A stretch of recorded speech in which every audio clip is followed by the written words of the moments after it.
Welcome, one and all, to the reading of My Immortal 2. Now, I'm sure that most of you have heard of the original My Immortal. Well, this is a sequel to it, a fake sequel, and it's just as bad as the first one, if not worse. This is not this is not written by Terra. This is written by someone who calls himself Xanthan Gum, and you're just going to have to listen to this to get a general idea on how he writes and tries to copy off of Terra's style. So, yeah, let's get started. Chapter 1. Author's note. This is the real sequel to My Immortal, okay? Fangs. Get it? 'Cause I'm Gothic and a vampire? To my new friend Xanthan Gum, which Terra could not spell, who is also my new beta. Fangs, I so for letting me use your OOOC. You're so awesome. It's like Raven came back and now has a cock. The funny thing is she's still in this story, I think. I don't know. Lots of X's, 666, lots of X's. The spell bounced harmlessly against Voldemort's robes. He then laughed in a preppy way. Ha ha ha, he laughed knowingly. Is that the bzd thou can doeth? He then raised something above his head, which, from where me, Vampire, Draco, Diabolo, and Bloody Mary stood, appeared to be a popsicle stick, shaped like a tampon. Now thou shalt dieth, he said. You know, it's good to see that Voldemort has retained his ability to speak like someone out of Shakespeare. Raising the apparatus above him so sexually I nearly wet myself.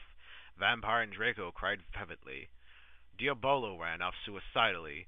Bloody Mary began slitting her wrists. I grasped. And then we heard a noise. A dud appeared and waved a torch in Voldemort's face. Feast. Back, 111. Back, beast. I warned ya. He shooted angrily. Then some wind blew, and his torch got jiggy with it before it became smoke. Volsimoret looked fearful as he blew away. Fangs for saving us, I said to the newcomer. He was a tall 47-year-old man with pale skin, but not so pale that I could tell he was not a vampire or zombie. The later of which reminds me of the Gothic rocker and his Gothic wife. His eyes were a succulent blue color that I instantly lost myself in. His hair was short and a brownish blonde color, and he had a short beard that was starting to white. He wore a black t-shirt with red stitch markings at the hems. On the shirt, in red, in Gothic red, in blood red coloring. So used to saying Gothic in this goddamn story. I'm replacing words. You got brickrolled on the front and Goff for lif on back. A pair of denim blue jeans covered his waist and legs, with a small leather tag that said Levi's.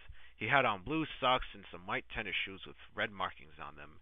His laces were an off-white color so that they looked like string cheese shreds that were starting to get moldy. That's awfully descriptive. He slammed at me. NP, my name is Brick Builder Robert Zaganese, Portuguese Siamese, Lebanese, Chinese, Japanese, Cantonese, Talerson. But you can call me Brick or Bob the Builder. And I'm not going to use that voice anymore. Zad, this is you, 111. He then pulled out a stick of butter and began eating it in a Gothic way. Oh, just warning you all. This brick person has an unhealthy obsession with butter. Now, I can tell that this this will become apparent in later chapters, so yeah, you'll all see. Or hear, rather. Anywho, do you go to Hogwarts? I asked. Yeah, I got there at the start of term. I rode up on a mystical unicorn that only I look cool riding on. Her name was Butterscotch. Still not funny, and she had a horn made of butter. 1. How am I not surprised? Well, I'm in Slytherin House. You? Brick then did a dance that consisted of jumping around like he was on both the E and the X, taken between the crack. When he ended his ritual, he said, I'm in Hufflepuff, which is yellow, like butter. And there's all you can eat butter thar. Are you coming with me? Well, that Hufflepuff place must be the unhealthiest place in the whole damn school. I thought about for a while, then nodded. "And Abby, we have to get back to the castle, 11," Bloody Mary shrieked. "Go, I'll catch up with you later, Bick," I said annoyedly. She cried tears of blood and ran off with Vampire and Draco, who were still crying tears of blood from earlier. "Let's go, bitch," Brick said moodily as he hippy-skippy to the castle. I followed.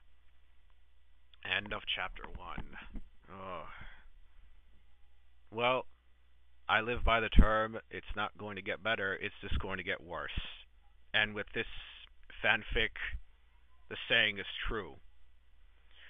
Well, anyway, join me for the second chapter of My Immortal 2. Take care, folks.